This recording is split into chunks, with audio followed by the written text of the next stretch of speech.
Good evening, sir. Would you like to tell something about yourself? My name is Ashok Kumar Singh, and I am representing Bharatiya Tribal Party as a national chief spokesperson. Uh, the, it is called BTP in short. Okay. So, sir, could you please tell us about the history of Bhilistan movement in Bhilistan of Rajasthan, Gujarat, Maharashtra, Madhya Pradesh, Daman, Dadar and Nagar Haveli, please? As far as the history of tribal movements is concerned, the tribal have been fighting against the Britishers,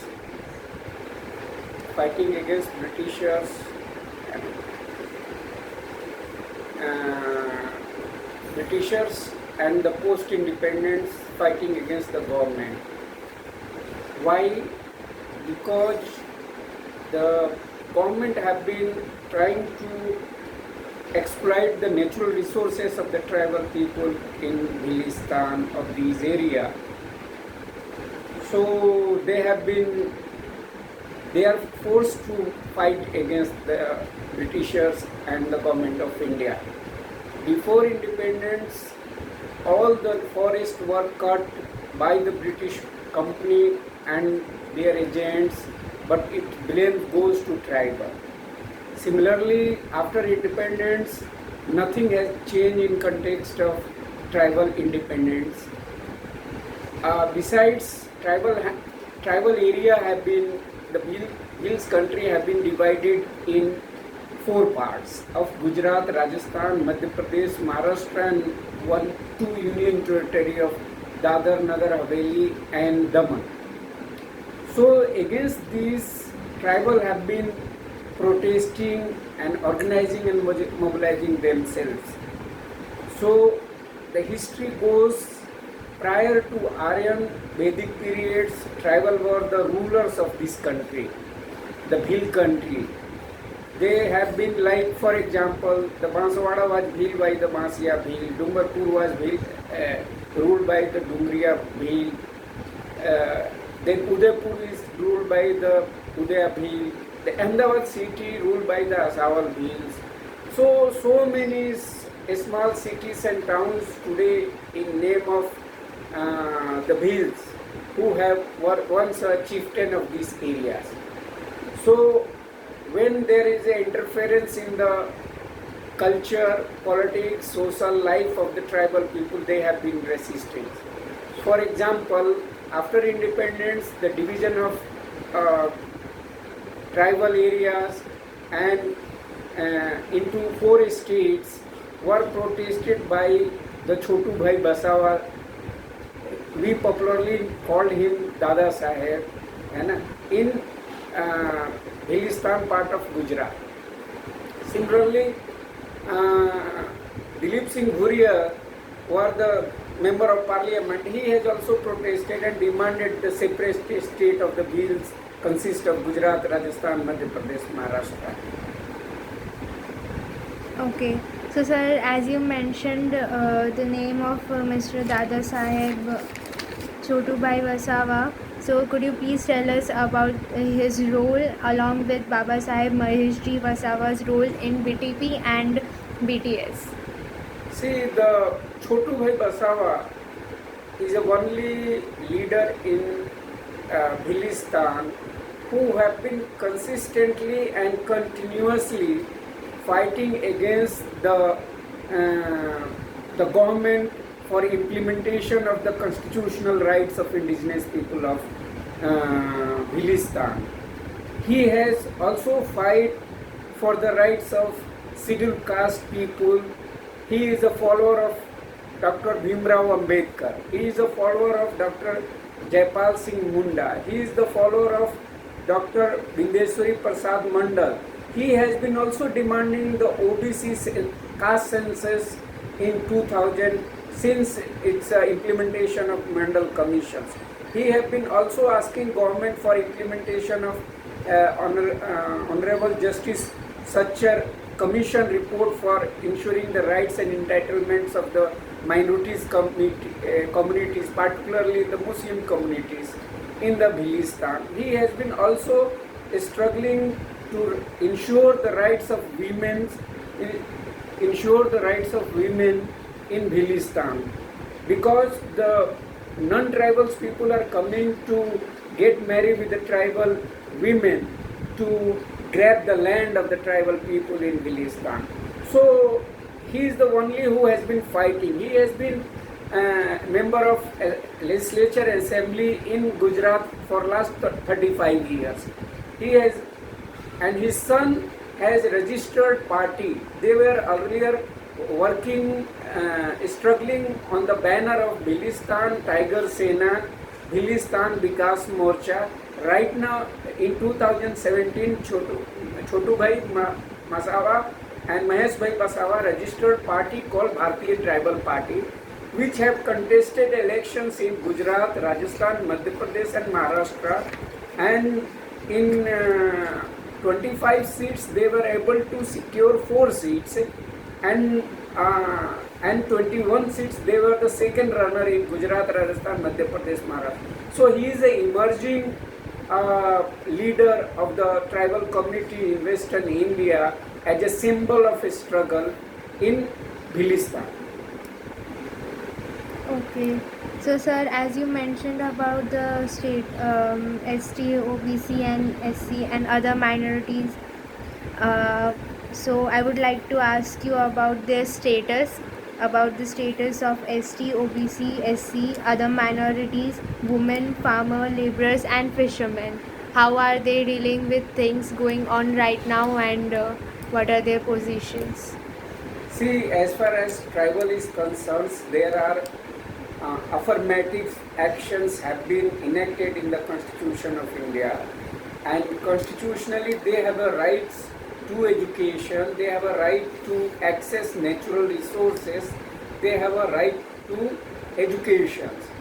But if you look at the current situation in the tribal area of Bhilistan, the government of India and the state governments have been implementing projects which affecting the life and livelihood of a tribal people. For example, Narmada, Mahi, Kadanas, Som Kamla, so these are the dams have been built up in post-independence, but they were not, those who have displaced from there, they were not properly rehabilitated, and the forest have been destroyed by the non-tribal and the forest department, but it's blame on the tribal people, and tribal people have been conserving and protecting the forest in the forest area.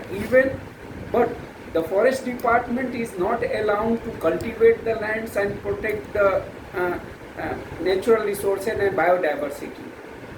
And as far as scheduled caste concerned, scheduled caste people are very least in percentage in Bhil country, but despite they have been living in the city, it's in a town of in a Bhil country along with the OBCs, but their situation is they have been facing caste discriminations and exclusion in the development of in this area.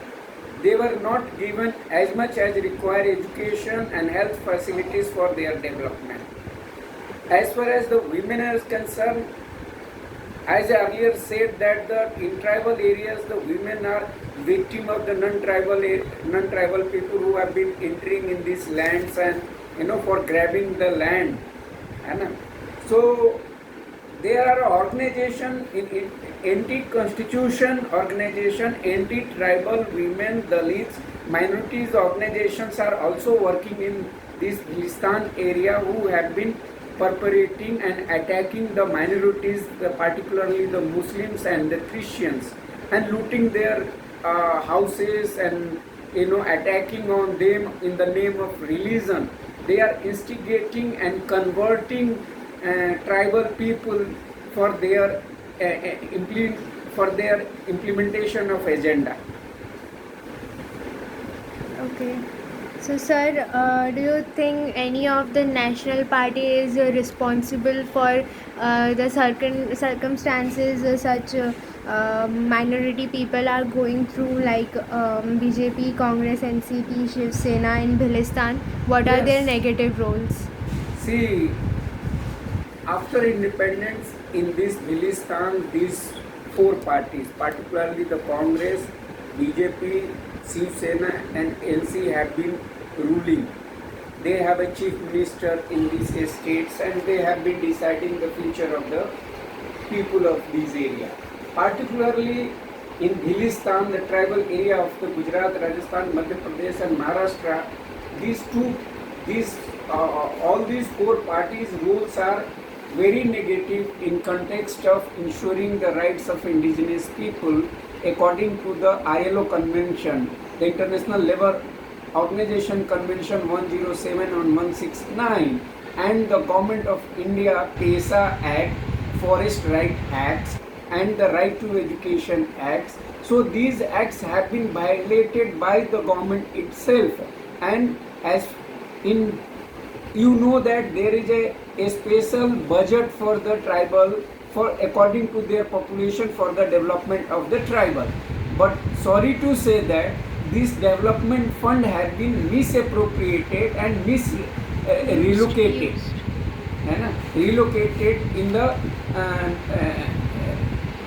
infrastructure development of the states. It's not for the development of the tribal. Okay.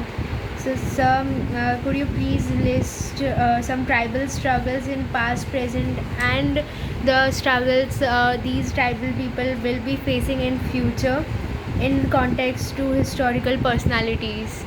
See, in historically the Punjab Hill, along with the Maharana Pratap, struggled against the Britishers.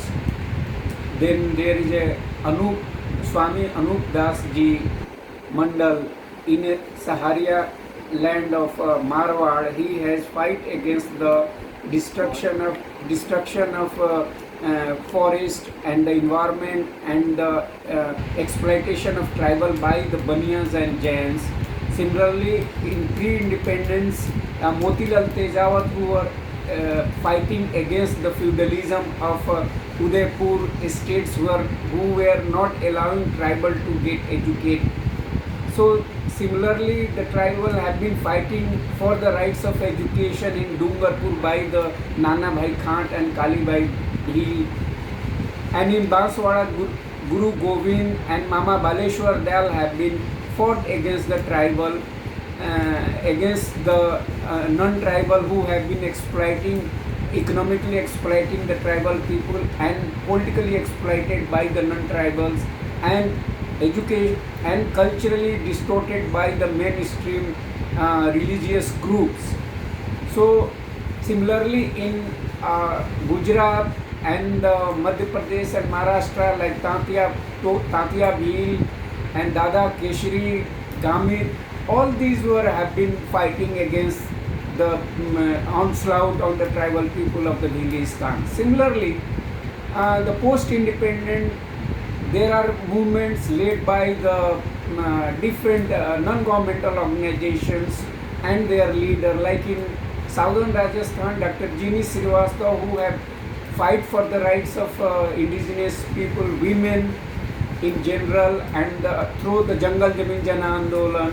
And in Madhya Pradesh, Father Maipal Bhuria have fought for the Bhilkhand Mukti Morcha and for the protection of Bhili language, culture, and the self-reliance of the tribal people.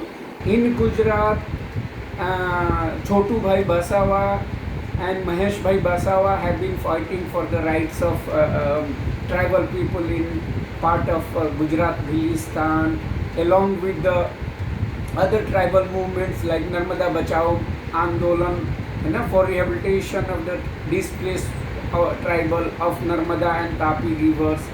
So in Maharashtra also the land on grabbing of the land on metro, the fast track metro train on NH8 and National Mumbai Golden Corridor. So the land have been grabbed by the states government and the private parties.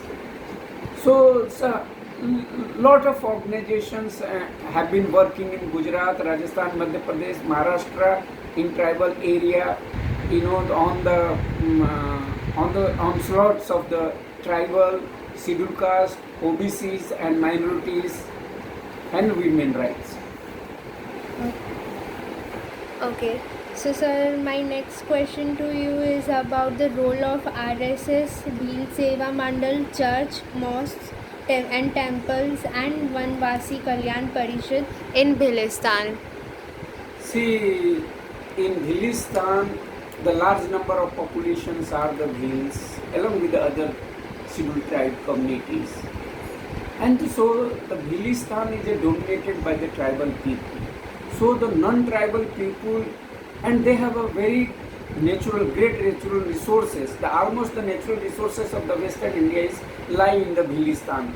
Be it land, be it water, be it forest, be it rivers, be it mining, all resources. So the non-tribal wanted to exploit the resources. So RSS is the medium to reach out to the tribal communities. Through the RSS, they have a form of one organization called Banwasi Kalyan Parishad. Banwasi Kalyan Parishad, on the name of education, are promoting Brahminism culture in the tribal area, which called Hindu culture. So tribal have been Hinduized, to in context of ensuring the rights of Brahmins and general categories in the tribal areas. So what they have been doing, so they are grabbing the land on the name of temples in tribal area. They have been constructing Hindu god and goddesses temple to grab the tribal land. The second is that they are training the tribal youths and students against the Muslims and Christians and creating hate amongst the youth and students of the tribal. So church have been playing a very great role providing educational infrastructure and education and health infrastructure and health to the tribal people of Bhilistan. But they have been, the RSS have been blaming them, unnecessarily blaming the church and the Christian community for the conversion. So they have been not converted.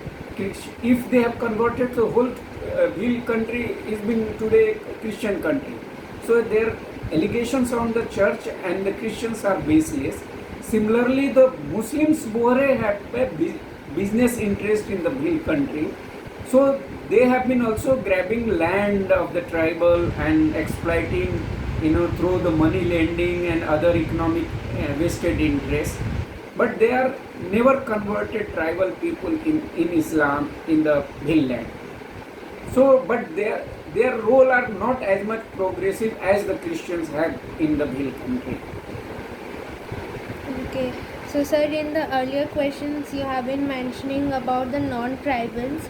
So, what are the issues of non-tribal SC, OBC and minorities in Bhilistan? As I said that non-tribal SC, OBC and minorities are living in the city or general category also, are living in the periphery of villages of the tribal in a town. It's a small town, bazaar, panchayats bazaar or the taluka bazaar, where the scheduled caste people have been facing the caste discriminations and untouchability. Similarly, the OBCs have been not getting their due according to their populations, and they have been converted into Hinduism. So their educational and employment status is very low in the tribal area according to their populations. But in comparison to general category, their employment scores are least because of they have a low educational status, and they are in a small trade and businesses. Okay. So, could you mention the inclusions of non-tribal in schedule tribe list? Yeah, the government of Gujarat, Rajasthan, Madhya Pradesh, and Maharashtra want to create a conflict between the tribal community and the postural community who have migrated from the mainland to settle for the grassland. Like some few community like Charan, like Bharwad and Rabari and Dhangar. They have, and Gujar also, they want this community to include in the scheduled tribe list, which they are not a scheduled tribe in this area according to the definition of tribal, or the governors of the states and the president of India are not providing their order in this context. And so these contradictions are, they are the non-tribal who migrated for last 50 years and they are settled. So there are problems with the tribal and these people, but the government of all these four states are creating a problem with the tribal and the other OBC communities. So it will not help them. Okay. So, what do you think is the role of President of India and governors of Rajasthan, Madhya Pradesh, Maharashtra, Gujarat in context of TAC, PESA, FRA, MGNRGA, RTE, RTFS and budget utilization? See, as I said that the President of India is a guardian of the Constitution of India, and specific they are guardian of the tribal matters. And similarly at the national level, similarly at the state level, the governors are the representative of the tribal people. But see, in each state, in Schedule 5 and Schedule 6, there is a Tribal Advisory Council. So, Tribal Advisory Council is to advise the states, the Chief Minister or the government of states, to ensure the rights and entitlement of tribal in PESA Act. PESA Act is a Panchayati Raj extension to a special schedule area, which give you tribal power to enact their own law to safeguard their rights and entitlements, and according to Constitution of India. But न विधान सभा न लोक सभा, सबसे बड़ा ग्राम सभा. This is the spirit of PESA Acts, but the state government have been violating these acts. Similarly, there is an act called Forest Right Act. So millions of applications have been filled to access the tribal land paper in Rajasthan, in Gujarat. In Rajasthan by Jangal Jameen Jan Andolan, in Gujarat by Gujarat Adivasi Mahasabha, in Maharashtra Bhilkhand Mukti Morcha, in Madhya Pradesh it is by the Adivasi Ekta Parishad. So these organizations have been filled millions of applications for accessing the tribal land pattas, but the government failed to do it. Similarly, in budget allocation, I earlier said that according to the population there is a TSP budget allocation. But if you see the utilization pattern of the tribal development budget, you will be disappointed that this fund have been diverting into other projects, which is not directly linked with the tribal development. Instead, it has been dealt with the destruction of the development of the tribal areas. So, like in right to education, see the education status of the tribal people in Bhilistan. All government schools have been facing the challenges of the quality teachers, quality educations, and the social infrastructure within the schools for the girls especially. So as far as the government large projects rural development programs like MGNRGA. See, if in a MGNRGA has worked, so it will be not possible for tribal to migrate to other places for livelihood as a bonded laborer. So tribal have been converted from a self-reliant agriculture and the postural community to a migrant laborer. So this is situation in the, and president and governor have never ever play a positive and constructive and creative role to ensure the rights and entitlements of the indigenous people of India. The reason why we in after 74 of independence, almost all community have become the presidents and governors of India, but unfortunately tribal have been never ever given opportunity to become the president of the country. Okay. So, sir, where does tribals stand for as for now? What is tribal representation and reservation in Bhilistan after 74 years of independence? Let's see.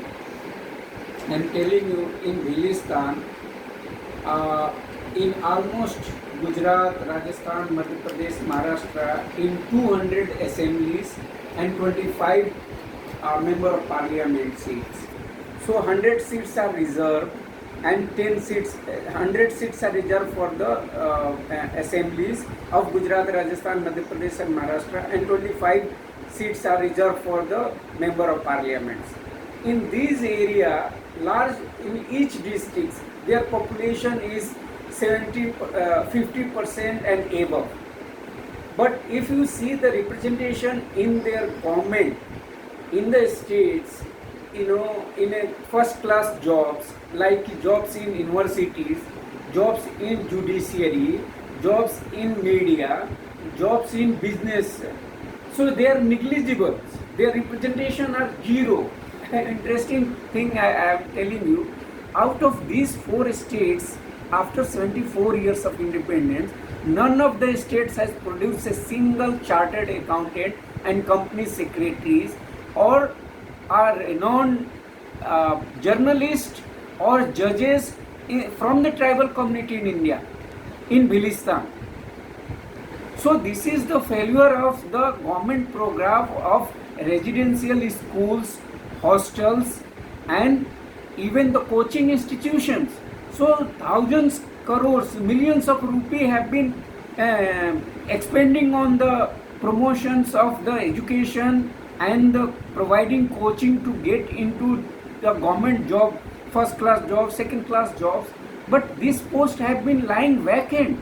They are not able to, so they have been facing discrimination in the state public service commissions examination and interviews. Similarly, they have been also facing at the national level, national commission, public commission for service, civil services in interview and in examinations.